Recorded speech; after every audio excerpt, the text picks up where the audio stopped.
O pessoal tem ideia muito, em geral, tem ideias muito ingênuas a respeito do que seja o comunismo. Né? Eu estudei esse negócio de comunismo durante, sei lá, 40 anos, 50, meio século. E para mim é um enigma até hoje. Né? Tudo no movimento comunista é um enigma, mas tem alguns pontos que para mim são muito claros. Um deles é o seguinte: desde o seu início, o comunismo, o Partido Comunista insiste na importância do elemento clandestino. Né? O Partido Comunista não surge como um partido eleitoral, partido registrado, escrito, eleitoral, que vai concorrer aos votos. Não. Surge como um movimento clandestino. Mais tarde ele adquire também uma atuação eleitoral, tá certo? Em países, vamos dizer, cuja democracia aceita a presença dele, o que não aconteceu no primeiro dia nem no segundo, certamente. Mas, então ele também pode ter uma atuação legal eleitoral. Porém, o comando do movimento comunista está sempre na parte clandestina. É a coisa mais óbvia do mundo. Você não vai expor, vamos dizer, o coração do seu movimento para que os inimigos o acertem, o atinjam. Tá certo? Não faz isso. Então, eu sei disso porque eu convivi com elementos do comando clandestino do partido. Pessoas, aliás, cujo nome até esqueci, mas que ninguém fora do partido conhecia. E quem estava dentro do partido não sabia o nome dos caras, sabia apenas o nome de guerra. Né? E assim por diante. Ora, mas raciocina um pouco. Se o sujeito tem uma atuação política externa, visível, e tem uma atuação clandestina, tem uma das duas, ou tem as duas. Os que têm só a parte externa não sabem nada, são comandados, não são comandantes. Não é isso?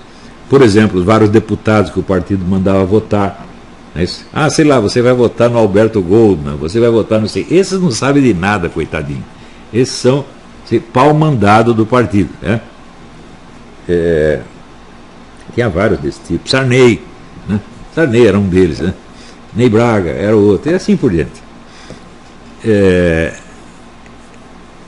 Pensa bem, um sujeito que tem uma atividade política clandestina, e não são só os comandantes que têm a atividade clandestina, tem muitos militantes na clandestinidade.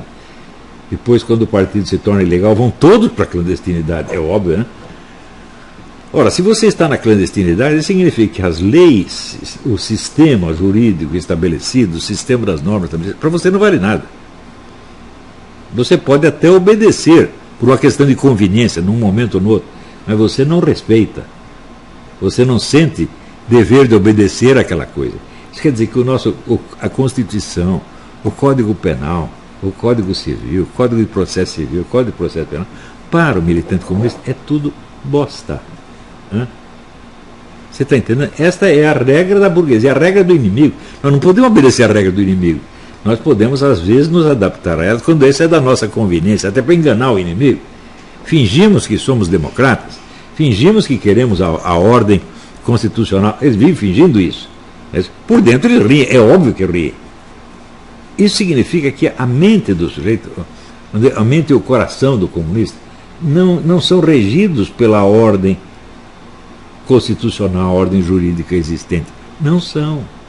Ele é regido por um outro código, por um outro corpo de obrigações, por um outro corpo de valores, está entendendo? Por outro corpo de direitos e deveres. Qual é esse corpo? Né? No caso do comunista, é lógico que é o marxismo. Então, aqui tem o conjunto das leis existentes, que nós tentamos destruir, e ao mesmo tempo, às vezes, fingimos que obedecemos, e aqui tem o marxismo, que este sim, nós levamos a sério, e este nós obedecemos. São as instruções que vêm do Comitê Central ou vêm da União Soviética. Porque o Comitê Central dos partidos nacionais era submetido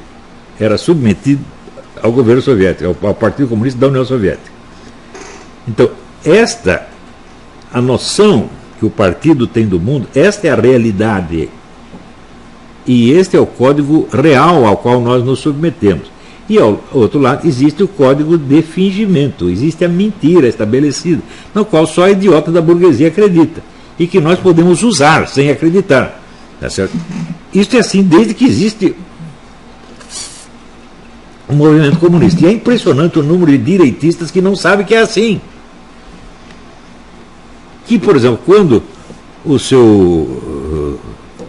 esse seu Moraes, seu I. Moraes, né, diz, não, nós estamos aqui lutando para manter a ordem democrática, repete as palavras dele literalmente.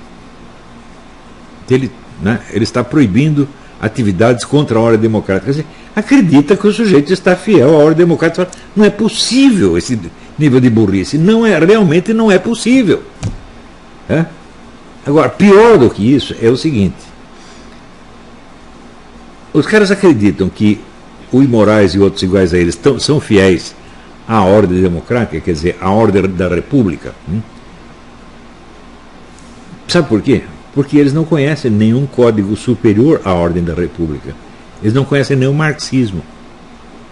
O único sistema de ordem que ele conhece é a nossa Constituição, o nosso Código Penal, o nosso Código Civil. Isto é a visão do mundo que o sujeito tem.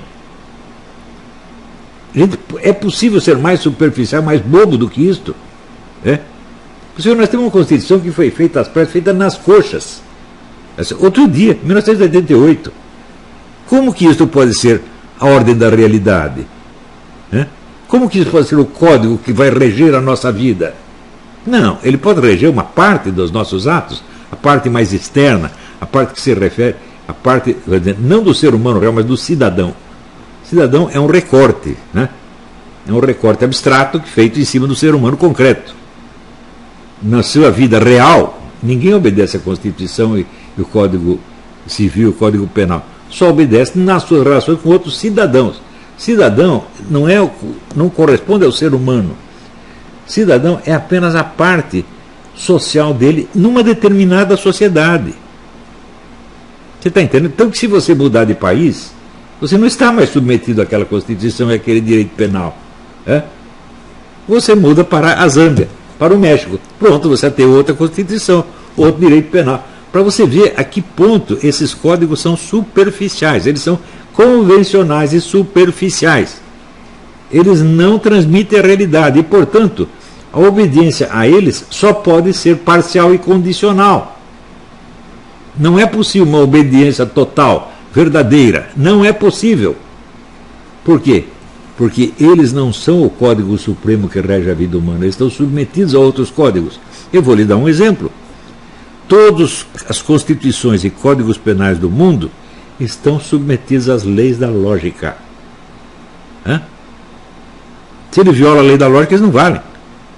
Por quê? É um dos princípios do direito, ad impossibilia nemo tenetur. Ninguém é obrigado ao impossível. Se você tem uma lei contraditória, a lei é impossível de cumprir, então você não é obrigado a cumprir. Onde está isso? Está escrito em alguma Constituição? Não, isso é uma lei da lógica. Todas as constituições e códigos penais e civis do mundo estão submetidos à lei da lógica e não pode violá-la.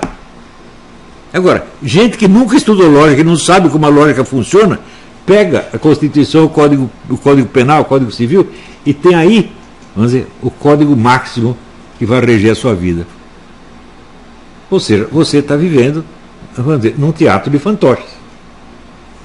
Você está entendendo? Você está fazendo só o que os cordãozinhos, né, do titereteiro mandam você fazer. Então, isto quer dizer, a validade de uma Constituição depende, vamos dizer, da fidelidade dela a princípios que lhes são superiores. Por exemplo, a lei da lógica, as leis da lógica. Ou, digo, as leis da aritmética elementar. A Constituição não pode violar a aritmética elementar. Lei não pode violar a aritmética elementar. Por exemplo, a lei não pode botar lá, sei lá, estabelecer uma multa, tá certo?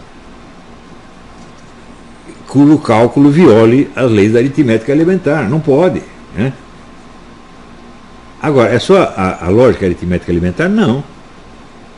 Existe uma coisa que se chama concepção do mundo. Naquilo que você sabe, ou pensa que sabe, a respeito da constituição do universo, do lugar do ser humano no cosmos. Toda a Constituição e todo o Código Penal Civil é baseado nisso. Ou seja, nenhuma Constituição, nenhuma lei penal civil pode ser a lei máxima. Nunca! Hã? Agora, se você não conhece nenhuma lei acima dela, ela passa a ser a lei máxima para você. E daí você tem uma visão totalmente fetichista da lei, da realidade, do seu país e da sua vida. E isso acontece, te digo, com toda a direita brasileira. Toda ela é assim. Quer dizer, ela tem uma adoração fetichista pelas leis. E ela nem percebe que o outro lado não tem. A esquerda todinha está livre desse culto fetichista, porque o culto fetichista dela é o marxismo, meu Deus do céu. Ouça, o marxismo nas suas várias versões, que também é uma infinidade de versões. É toda uma confusão, mas essa confusão para eles é sagrada. Mesmo quando elas sabem que os ditames desse código marxista não correspondem com a realidade, eles desprezam a realidade.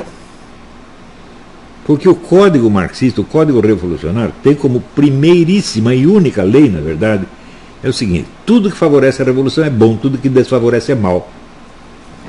Isto é a regra fundamental do mundo. Por quê? Porque a história humana, na sua totalidade, no entender deles, é o caminho da revolução.